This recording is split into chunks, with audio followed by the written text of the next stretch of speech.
Good morning, everybody. Welcome back to the Schwab YouTube coaching channel. It's our Wednesday edition of Trader Talk in today's market. I am your host, Kevin Horner, rainy morning here in Denver, Colorado, but I am pleased to be joined by my friend and fellow Schwab coach, Brent Moores. Good morning, Brent. How are we doing today? Doing good. It sounds like from your voice and maybe a little better than you, Kevin. You got a little cold going on, huh? Brent, honestly, is there anything worse than a summer cold? I mean, it's ridiculous. Who gets summer colds? I'm very irritated by it. I'm going to work through it, though. Nonetheless, we'll be all right. We got plenty to talk about today. We've got a continuation of our market rally. We've got some new groups seeming to move a little bit and some upgrades to one of those groups. So we're going to talk about that. Take a minute, everybody, if you're not already doing so, and say hi to Cam in the chat. Cameron going to manage questions and comments that Brent and I are unable to get to, but as always, we want to hear from you. Use the chat to submit comments and questions, and we'll try to bring them into the conversation where we can. Additionally, if you're not already following us on X, we'd love and appreciate your follow there. Cameron May CS, Brent Moore CS, and Kevin Horner CS try to provide for you some interesting viewpoints or charts, maybe some notable stories, news, etc. Good way also to get questions answered if you'd like. You can engage with us on X outside of the classes we host. All right, let's get to some disclosures so we can move right into things, everybody. Please remember that our conversation here is exclusively informational and educational. Simply put, we do not make recommendations here. We do not endorse a specific approach to trading or a specific strategy. We do, however, discuss technical analysis quite a bit. We discuss the usage of these concepts and strategies, things that traders may choose to employ in their own trading process, but remember, these are not recommendations for you to use them, of course, and further, that when you're making decisions, we encourage you to base that on a multitude of factors as opposed to one single thing. So do not base decisions exclusively off technical analysis. All right. As far as our agenda is concerned, everybody, if you're new here, this is the process. It's very consistent in this show. We will look at a top-down approach to the market. So we'll start with our broadest indices, S&P 500, NASDAQ 100, Russell 2000, and maybe the semiconductors. And then discussing also some sectors, industry groups on the move today. And finally, stocks in the news that could be of note today as well. So with that, let's hit up those S&P 500 viewpoint here, Brent. Today, if it holds, sir, today would be day 63. I just keep adding a check mark every new session. Day 63 above the 20-day, Brent. What else is there to say, sir? What's going to stop the market is the question, and nothing as of yet. And in fact, maybe there was a little good news today, a trade deal with Japan that seems like that is maybe helping to boost the market. But hey, look, trade deal, no trade deal, the market still goes up anyway, it seems like. It's that's that orange line on your graph there. And you know, it's a strong line strong trend when you can stay above the 20-day for that long. You can see on the RSI, we're kind of up in that level where it means the market's been going really strong, and it doesn't mean, you know, it can go strong. This is like perfect proof the market can stay strong for a long time. So it doesn't mean it's coming to an end right now, but I don't know what else to say on that. Yeah, we continue to talk here the trend. I think the conversation around trend is perhaps getting a little boring, and yet we can't grow complacent. So let's talk about some of the process traders might employ here as we continue to make new highs. Today, it looks like we're dabbling with that opportunity as we speak. You know, we had even when we get 2-day candle visuals that would tell you, hey, maybe things aren't as great. I mean, it's at the end of a range. It's the highest high we had, and you get a shooting star doji, not ideal at that spot. And we did open weak, and yet yesterday we finished again right where we opened. So we've had this back and forth where bears are trying to tamp down the market, and they just can't get any leverage at all. No, they can't. But no, so at some point they will. And, you know, I guess it brings up a couple points. One is I think traders can sometimes be too anticipatory and say, oh, I think the market is frothy or overvalued or it's, due for a pullback, and they can go full in bearish mode. Well, trend traders, and I'm speaking to a pretty good percentage of the audience here. Trend traders are going to say it doesn't really matter until the trend actually breaks. That we're gonna ride that trend, even if you think it's overbought or whatever. We're going to continue to do that. Now, as you mentioned, there may be some measures we take to try and protect ourselves in case we're wrong, but that's kind of the general approach of trend traders. So, Yeah. and it kind of goes to show, we've said this a lot. It doesn't, the market doesn't care what we think, as long as the trend is going up, it's continuing to go up. So yeah, what are some of those measures? You can lighten the position, you can diversify, you can put in stop losses, even though they don't guarantee you to get out at a particular price. You can be diligent about this, and you can have your signals in place ahead of time. Mm-hmm. And the signal may not be, a few sideways or down days necessarily, but something, who knows what whatever maybe it is the concrete break of that 20-day moving average or the 50-day moving average. Mm-hmm. Have them in place ahead of time. Yeah, it could even be for some of you, maybe the 10-day moving average, right? Mm-hmm. Look at the 10-day now, Brent. I mean, we've been above it since we closed on June 23. So some traders could use that. I see some questions about what signals might we be looking for. Maybe some traders will say a close under the 10-day, they can lighten up by some percentage. Close under the 20-day, a larger percentage perhaps, with the anticipation being that maybe we come back to the gap level here, which happens to be coincident with the 50-day moving average right around 6,070. So as always, we encourage you to have a plan so that you know how you want to act if things change.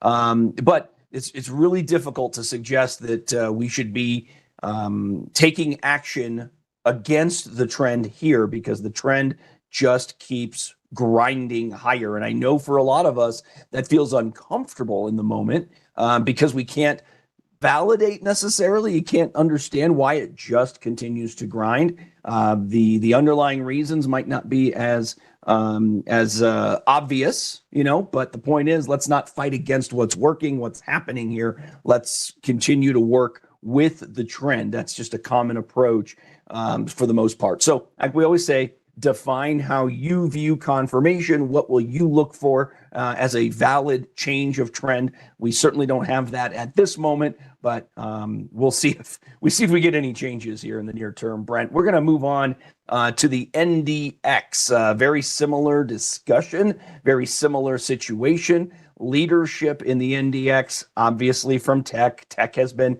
running the show here off of the lows. So we got overextended in early April on the tariff tantrum, and things have just shifted entirely as the market is digesting all of that conversation. But here, much the same story, Brent. I've got horizontal support at around 22,700 or so. It's really not that far off, about 1% down. But the story remains the same, man. Story remains the same. And, I'm just looking at that 10-day. And for a stock to stay above the 10-day as much as it has for that period of time, that's a lot. Now, we did close below it a few days, but the most, I'm just kind of looking. What I liked about this pattern, Brent, was how that, as you called out, that this area here, just as a reminder of, working with multiple moving averages in the time frame here, like a 10 and a 20, as we have on this chart. These closes may have been below the 10-day. They were, of course, not below the 20-day. And they also didn't give a lower low. So the reason I'm bringing this up, Brent, is because it's really technical analysis in the short term, in the interim, that is giving traders a little bit more confidence in here. Can we violate these dynamic moving averages? Yes, absolutely. Can we violate them on an intraday basis and still hold?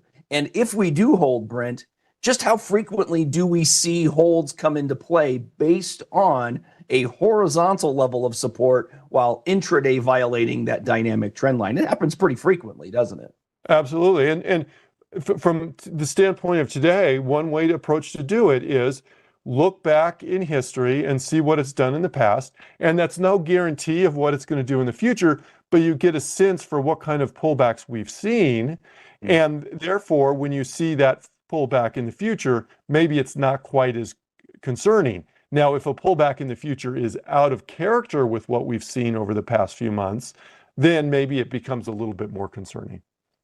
Yeah, I like the how you said that. An out of character move relative to what we've been doing, right? Yep. So a change to the current trend and the SPX, the NDX would basically be that first close under the 20-day, which we have to remind that might be a change to the trend, Brent, but not necessarily a reversal in trend. That could just mean need for a pause, need for a pullback, a longer range moving average like the 50-day, for example, or horizontal support. All of those could step in and give us the bounce ledge that we might be looking for. Just a good reminder once more. We talk about it all the time, Brent, and I feel like as long as we continue to keep that conversation of management and understanding the trend at the forefront, I feel like we're doing a service for our trader viewers here. So we're going to move on into the Russell here. I've got a lot of lines drawn in, Brent, because I've been paying close attention to this incredible move in the Russell, where we have managed again to maintain that 20-day moving average. We do have a confluence of moving averages here. In fact, if I go back to my standard set, we're going to see that the 20 crossed the 50. I got to actually 20 crossed the 50 right here at around 2180, and just a little consolidation over the last 2 to 3 weeks. This is not a negative setup at the current moment, though, Brent. No. We've talked about this. The Russell, for the most part, over the past 3 years, probably has underperformed large caps, but of late, it's held its own, and so you can see that in the shorter term moving averages, the 10 and 20-day moving averages. And maybe, I don't know, is that a positive sign for the market, Kevin, that small caps are actually kind of starting to hold their own with large caps? I tend to lean that way. Yeah, I think traders do as well, because it does talk about the health of the overall economy, right? I mean, if small caps are performing, well, then it tells us that there's not they're a very interest rate sensitive group, as we know. So that means that likely the market is suggesting that interest rates are not apt to hamper this group. And if that's the case, this is a group that can perform. Well, this group is loaded with companies that are growth companies, Brent, not mature companies who need the opportunity. They need access to capital, and they want that capital to be affordable. This tells us a little bit about maybe the forward-looking view on where rates might be heading a little bit. Could be. And so, we can look at the market as a kind of one possible predictor of economic activity. The market tends to lead economic data, not always perfectly, but certainly not always perfectly. But that's what traders try and do, is they try and predict what's going to happen. And so that's why a lot of times when we see like a recession, the market has, by the time we see recession officially or whatever, the market has long priced that in and is actually already starting to recover at that point. And vice versa, when the economy starts to turn up, well, the market's already priced a lot of that in there. So that's how people can view the market, the stock market, and even more so the bond market. When you look at that, that's where the bond market tries to predict what the economy is going to be doing. Tries as best it can. Yes. And it's why we talk about not fighting against what the price action is doing, right? Because that tells us, hey, if we're fighting against price action, it means that we're digesting the narrative and news differently than the market is. And we can find ourselves upside down in those scenarios. It's what we want to avoid as best we can. Not easy, trust me, not easy, but we try to avoid it. Now, what's interesting about this move, some traders, Brent, would say that we've had a breakout here. If I take my line and just drew it from the peak down through the last one, we could be breaking this little consolidation as we speak. This could be a very, potentially great move for this for these small caps. So we do have a ledge of resistance up above, an area for short-term bullish traders in the small caps to kind of target right around 2320. And again, maybe monitoring that 20-day moving average. So more of the same here as we go forward. Did see we have a survey there in the chat, everybody. Take a moment and just click that link for us. We'd love your feedback, of course. If you click that link, it's going to open in a browser window right next to this one, and you can get to it post-show. In fact, let the whole show go, and you can digest everything we share today. Let us know your thoughts. We'd appreciate those ideas, your thoughts, and feedback entirely. You're going to spend time giving us notes. We're going to read them. So thank you so much for doing that for us. Okay, Brent, let's peek in on the semis, and then we're going to talk about some of these sector moves today. Semis have been climbing this rising wedge. Brent, do we have a new development here? We were quite strong on semis, but we have now, as of today, I guess, so it's a little early, but we're below that 20-day moving average. So a little bit of sell-off on semis right now. You can see that pretty significant drop in that RSI too. I don't know, is that line, that's a kind of an old low line. Yeah. I guess I was going to say, is that the 50 level? That's right, just above the 50 level, but you can see how far it's dropped. Now, I don't know what that means other than real short term. That's kind of a little sell-off there after a really strong run in semis. I mean, if you were to measure the low of beginning of April to the high of a few days ago, that was quite a run we had on semis. So maybe not a little bit of surprise that it's dropped down quite a bit. What percentage is that? 70%? Only 70%. Only Brent, 70. No big deal. Only 70. That happens all the time, doesn't it? So especially into a major group. So that was kind of a welcome move, because semis, which had been kind of a market leader for a couple years, then it turned into the market. The narrative was like, can the market really go up without any leadership from the semis? And sure enough, it seems like the market's gone up with the leadership of the semis. Well, if the semis continue this to go down, is it possible for the market to continue the trend going up? I don't know. Perhaps not. I guess that comes into play, or the conversation then becomes, are we taking profits in semis and rotating into those undervalued groups that have been hammered, which wouldn't be terrible, because that would tell us about some of the health and overall strength as we broaden out this rally a little bit. Last thing I want to look at on the stocks, though, Brent, is we just got done talking about how we, in instances of uptrends, when we break down a little bit intraday, do we make a lower low or do we get a bounce? The level to which we have pulled back intraday today is already notable to me. It's basically the low of the last couple of weeks. So I'm going to snap a line right there, and then I'm going to move into the intra-period charts, more likely like an hour-long bar here. And this could give traders something to keep an eye on, Brent, because a breakdown through that white line that I've just drawn in here around 55.65 looks like it could bring us to the next ledge, which would be close to the 20-day moving, or excuse me, this was the 20-day back when I put it on. So let's remove that. But that ledge at around 54.45 could be the next spot for us, perhaps. So always a good idea to kind of pull this back and look at some varied levels along the way, right? Yeah, different time frames, whether they're longer term time frames, longer term support or resistance, or when you zoom in like you just did, you can kind of see some of those shorter term support levels that may be significant for you. Yeah, let's do one last thing and then we'll move on here, everybody. I'm going to just see where does that first retracement of this entire move reside? And it's actually in this 5260, maybe the 50-day moving average down there. Man, that's not going to feel great No, if that'd be we a pretty get a big drop. speedy sell-off, right? Yeah, and so it's, it's nice when we have broader based rallies that aren't just driven by semis, but the question, kind of begs the question, can we actually have a broader based rally if semis are dropping? Who knows, maybe tech, maybe earnings will have something to say about that. And so we'll have to see because it is earnings season. We have a Yep. bunch of earnings on deck over the next 2-3 weeks.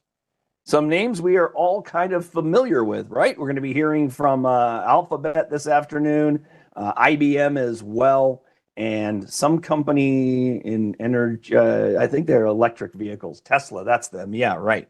So, yeah, big afternoon on deck. Brent, let's migrate into what's moving in terms of the sector action here. We've got leadership today from industrials. Industrials have been doing really well. What a fantastic bounce right off the 20-day. That looks like a bit of a continuation move in industrials here.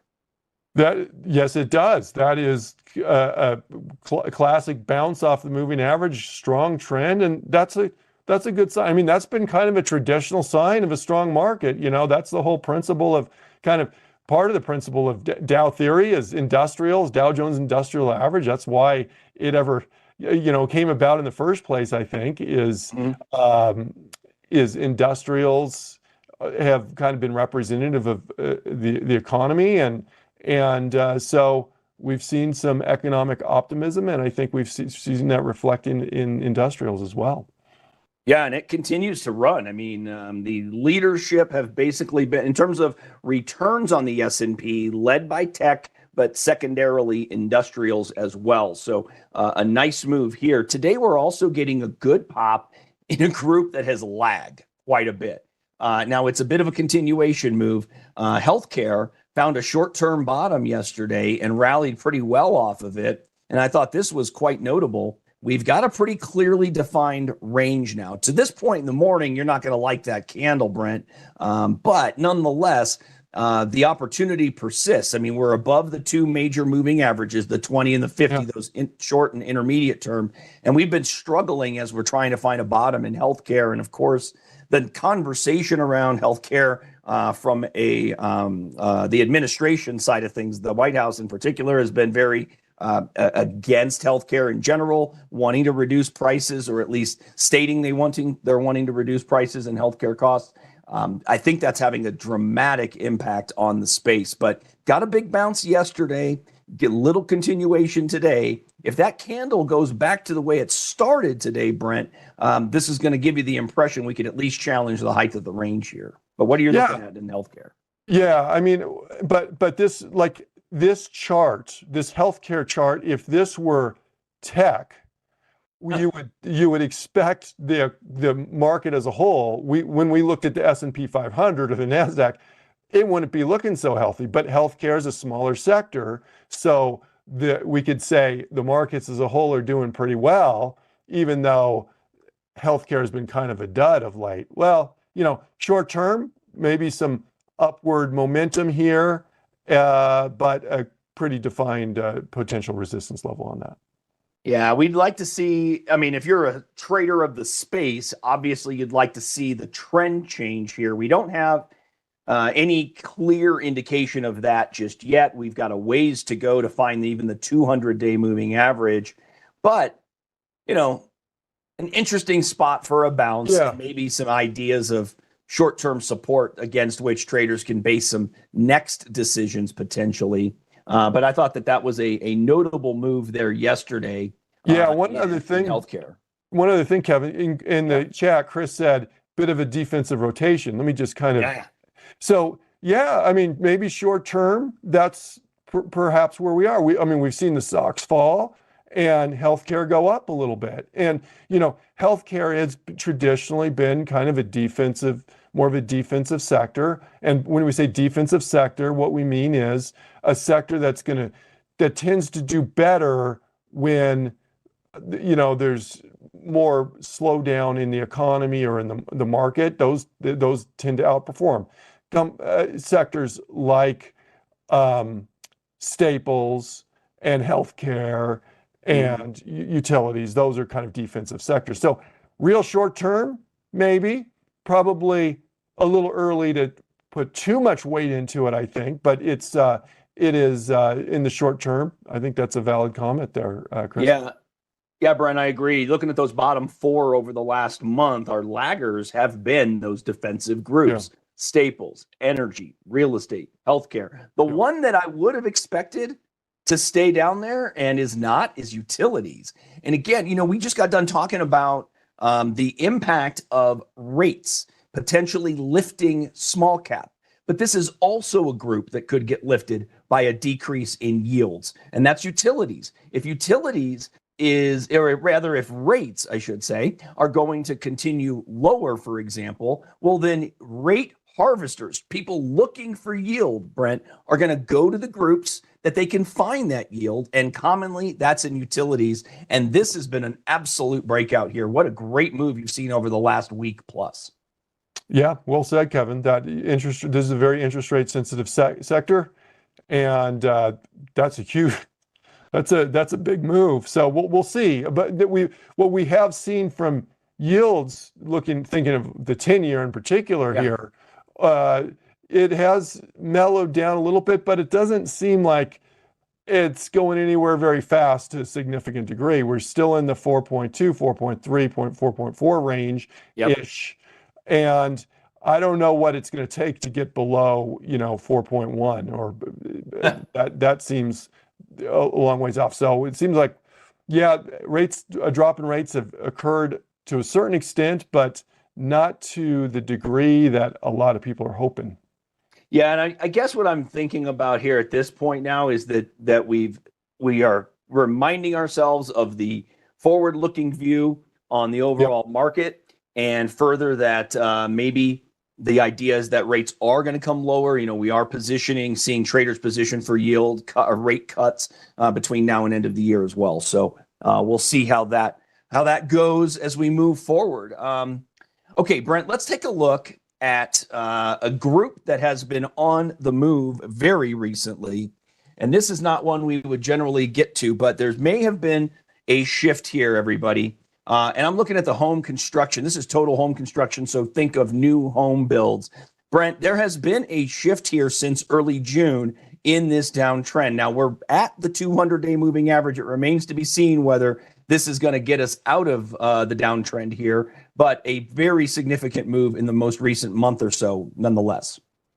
Yeah, that's a big change, because we had a pretty significant downtrend from, October of last year up until like May, and maybe there were some signs, that things were turning around. Now, yesterday we had earnings on some companies like Pulte and D.R. Horton, I think, and whatnot.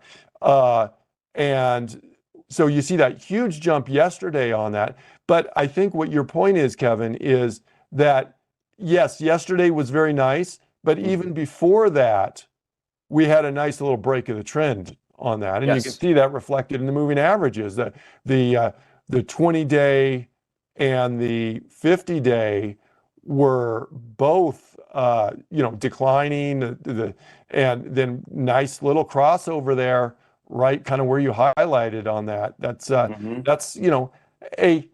sign. It's not necessarily the definitive sign, but that's a sign of a turnaround. The break of the trend is a sign, and of course, by the time we got to a couple weeks ago, it had significantly changed, so we didn't know what earnings were going to be on this, but on these companies, but it just seems more of a follow through of what we've been seeing over the past month. It really does. Now we're going to look at, Brent called them out. There's been some upgrade calls in this space. We're going to look at that momentarily. But before we do, I wanted to come back and just hit up energy, because we haven't looked at energy recently. We happen to be still in the channel, Brent. In fact, if I extend my line here, we're going to see that we caught the trend line on the channel move here right at the 50-day, an appropriate spot for some short-run support. But I thought we should also peek at oil as a visual on energy as well. And you can see oil breaking down here, Brent. So, we've got all of this conversation around everything we've discussed. We know rates have had an impact, a positive impact on yields, lower yields positively impacting small caps, positively impacting utilities, positively impacting home builders. Here, Brent, oil pulling back, breaking down under the 50-day moving average. This could be disinflationary and, again, ultra positive for the market. Absolutely. That's one of the concerns. And, we all know that a lot of industry uses energy, uses oil, and you name it, you think of the industry or the sector, and there's probably some oil input costs into it, just one degree or another. And that should help the inflation narrative, which should help give the help the Fed feel more confident about adding, or we'll say, easing monetary policy a little bit. And so it can be a good thing. Now, the one negative side of it is oil is also, and there's always it's multifaceted in all these things, but oil also can be kind of an indication of what, expected economic growth is going to be. And if expected economic growth is real strong, then oil prices tend to go up. But all in all, I agree with the inflation narrative that it should be fairly positive for a lot of parts of the economy.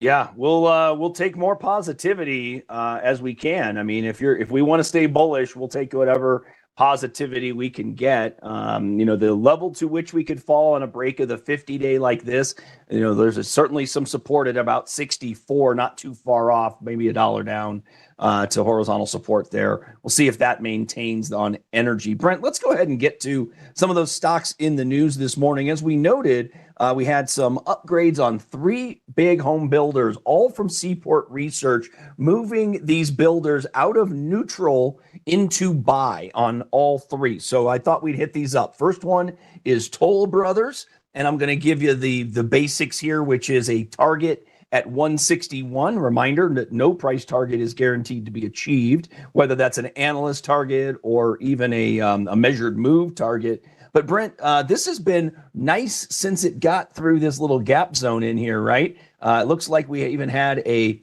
breakout move that was met with a throwback to the breakout zone for a support test at the 20-day moving average, and then just got moving again, and now it's through the 200-day on Toll Brothers. It's a meaningful change in the trend. I mean, we had a lot of times when you have a downtrend, you're like, well, you see little glimmers of hope that things are turning around. This certainly had a kind of a pretty big change, almost an inverted head and shoulders there, Kevin. Yeah.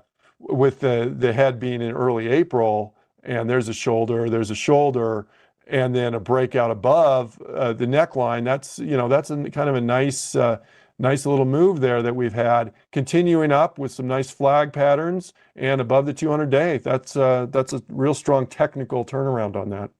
Yeah, and then it gives you some target zones for consideration on a measured move potentially. Of course, again, measured move, not a guarantee, but man, that's like it's better than a 10% pop upside potential here to the next level if it can get there. So that seems a little interesting. It wasn't alone, though. As I mentioned, Toll Brothers, just one of the home builders that was raised by Seaport. We also had an update on Pulte, if I can get my symbols correct, PHM. Boy, that looks awfully similar, if not identical, Brent. Yeah, so Pulte and D.R. Horton both had earnings yesterday, or maybe the night before, I can't remember. But they had the nice jump. And then what happens when you have a good earnings and a good forecast guidance? Well, you get upgrades, and that's what happened with Seaport. Is you get these upgrades, and so nice big jump there. So I mean, it was up Yesterday I was looking midday. I don't know where it ended up. Well, it ended up near the high. So I think D.R. Horton was up like 15% or something yesterday. I think I did an X post on it, in fact. Yeah, closed at 153 from the prior day close at 131. Not too shabby, sir. A 23-point move. What an awesome pop to the upside. The other home builder in this space was Taylor Morrison. They also got the upgrade out of Seaport. Again, similar in nature to what we've seen in Pulte, what we've seen in Toll Brothers. And again, I always enjoy when we find these groups moving in concert with one another. It can be very instructive on the shift, can't it? Yeah, absolutely. It's not, and sometimes we'll see this. What this reminds me of when Delta released earnings, it was like 2-3 weeks ago or something like that. And all the airlines, even though Delta is the one that had the good earnings result, all the other airlines that didn't even have earnings had a similar type jump. It's just showing that it's not this one particular company that's doing it so well. It's that the space as a whole is doing well when they all kind of jump in concert. Yeah, and that tends to stand out when, especially to analysts, right? When these shifts occur, and that's why they make these larger, broader swath moves. So it's not just one home builder in the space that they like. It's a significant shift for many in the space. Externally, or I should say in a tertiary manner, interestingly enough, Brent, another stock that got updated today is Williams-Sonoma, WSM. And the reason I say that is because, they are a company that is commonly benefiting when homes are being sold, right? You need your fixtures, you need your details, you need all the stuff you need in the house. This is a group that had not until up until maybe April when they found a bottom, we're struggling quite a bit. But boy, the structure of this chart has changed with today's upgrade. They were upgraded at Gordon Haskett to buy from hold. 205, the new price target on this one, acknowledging that the roadmap might be choppy, according to the firm. Its more positive posture is based on expectations for modest improvement in sales in Q2, which will represent the beginning of a potentially multi-year period of industry-specific expansion. That is an unbelievable comment, Brent. That sounds very positive. That is very positive. And from a technical level, you could draw a resistance right where you're drawing it. Yeah, I was about to say, there's a potential, breakout here. We're up 2.5%. Well, while the overall market up right now is up about 0.2% or so. So this is certainly a standout in the market. And this was kind of an ascending triangle breakout too, because you could draw a line under the lows on that. And so that's a nice little strong breakout, and we'll kind of see where it ends up the day. But right now, it's jumped and it's hanging up there. That's a bullish from a technical standpoint. Doesn't mean it's going to stay up there, but from a technical standpoint, a lot of technical traders really like to see that ascending triangle type breakout as a positive sign on it.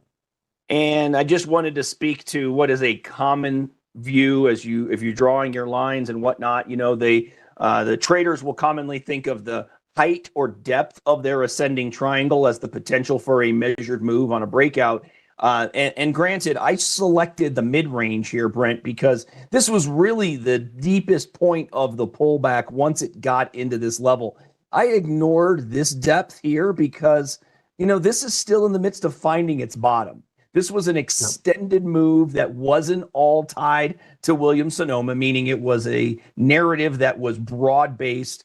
Every stock in the market felt it. So rather than leaning in and saying, I'm going to make a measured move calculation from the peak to this extended ultimate low, I drew it to basically the low that it did not incorporate that. I'm curious, just what are your thoughts about an approach like that? Obviously, we know it's just an estimation for where the price action could move. Yes. But does that seem like a valid way to maybe do a measured move target in this case? What I would say is, as you mentioned, it's an estimation, number one. Number two, anytime you're coming up with kind of target type prices or estimated moves, a lot of times you can come up with a more aggressive or a more maybe conservative measured move. And for the most part, I'm more in the camp of doing the more conservative measured move there, just Okay. because it's more likely to hit the more conservative target on that. Now, yeah, I think you could make a case for the bigger target on that, but I kind of like your approach on that in that regard as the more conservative. Now, furthermore, it doesn't mean that we think, Williams-Sonoma is going to be up there in a week or two. Look how long it took that, Yeah. that was a months long triangle, several months, like 3-4 months long triangle. So if the expectation is it would take a similar time period there, that means we're probably in the October-November time frame by the time, some people may expect it to go up there if it got up there at all. So I like to take a slightly more conservative stance on these, not just triangle patterns, but even like flag patterns. Yeah. Sometimes there's different approaches, different targets you can make more conservative or more aggressive. I'm kind of more in the camp of taking the more conservative approach on those. Yeah, I know our viewers who are here frequently have heard me say it many times, but the idea of setting multiple layers above from a measured move standpoint, making a few different calculations, one that might be that first conservative target, a spot where you can take off 25%, a layer above that where you can take off another 25%, and so on. Having that plan and then maybe even automating your exit strategy so that you've got a good till cancel limit order out there at your upper levels so that you can get taken out on intraday price action as you might like to. Sometimes it's a little easier for a trader to manage the emotional side of their trade just by putting out those automated exits. It can help out quite a bit. Brent, we are running up against time, but I wanted to look at one final thing here, a downgrade we got in the defense area in Lockheed Martin. They announced earnings, and the stock here is not having a fantastic reaction. Of course, Truist downgraded Lockheed to hold from buy, a target here at 440, which we are, that would be a premium to where we are, unfortunately, right now, but a big adjustment down from 554. The stock had to take 1.8 billion in charges in the quarter, far larger than the anticipated charge. So they're just getting whacked here. I thought we should look at this on a weekly. Pretty significant drawdown here, Brent. Yeah, and possible support level kind of around that 420, 418, 420 level there. We've bounced off there a few times. We'll see if that holds, if we can get a intraday bounce perhaps on this and go up. But right now, not good for Lockheed Martin. Yeah, unfortunate but true. There are stocks in that space that are working. I'll just point out real briefly, if we were to look at defense as a total stock market group, everybody, the trend has been strong here. But apparently it's not going to be Lockheed participating in the near run. So maybe just be aware of that. I'm sure that Lockheed's move today is impacting the entirety of the space. But nonetheless, it should give you something else to maybe keep an eye on here in the defense area. So, Brent, I think we're going to wrap it right there, man. And we've had a very wide-ranging conversation today. We've got the S&P better than it was at the open. The NASDAQ, down about 1/4 point. We're going to keep our eye on those semis today, everybody. They have held the intraday lows to this point, but that should give you something to keep an eye on for the remainder of the day. One thing we could perhaps suggest, Brent, is if semis get a bounce at this point, it could maintain the upward bias for the day, but a breakdown could be leading us to a whole different shift in things. So definitely something to watch, huh? Yep, absolutely. And just a reminder to everybody, there is a survey link in the chat. We appreciate your feedback. We read all your comments. Everybody, thanks for joining us.